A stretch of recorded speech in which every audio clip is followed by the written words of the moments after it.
Hey folks, and welcome back to Glenn and Adrian's Rock Talk. That's Adrian. And that's Glenn.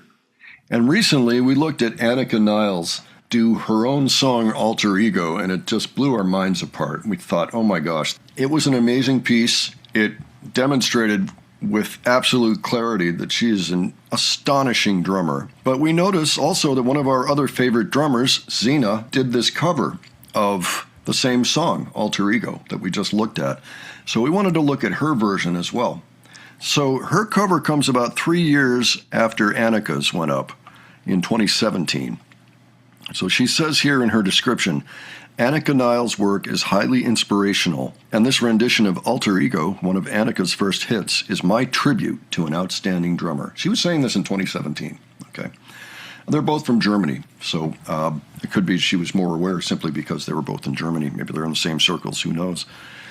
She said, I did this video last summer and played to a drummerless track. Okay, so she actually recorded this 2 years after Anika, and it just didn't put it out for a while. Should be fun. I am definitely looking forward to this.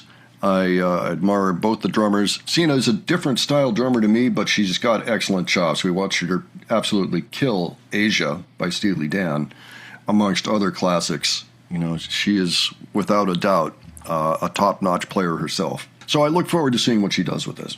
Adrian, do you have any thoughts ahead before we look at it? Only Sina could even think of covering a tune like this. Let's go ahead, check this out, and we will discuss afterwards.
right. Well, what'd you think, Adrian?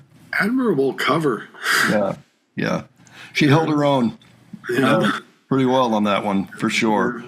And Anika was nice enough to provide a link to a drumless version of her song for people like Sina. Now, is that freaking cool or what? Yeah, that was pretty cool. That was pretty classy. Perhaps they know each other. Perhaps they're old friends. It could very well be. I mean, Germany's not a huge country, so it's possible that they've even run into each other at various events. She did a good job there. There are some of those fills in there that I was wondering about. I think they were actually written to be a bit disorienting to the listener when the fill's happening. You hear that a lot in jazz fusion too.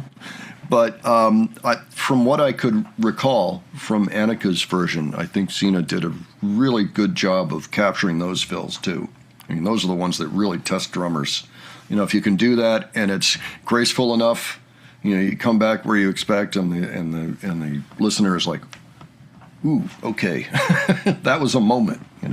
So our hat is off to Sina for that excellent job she did on this one, and I wonder if she's done any others.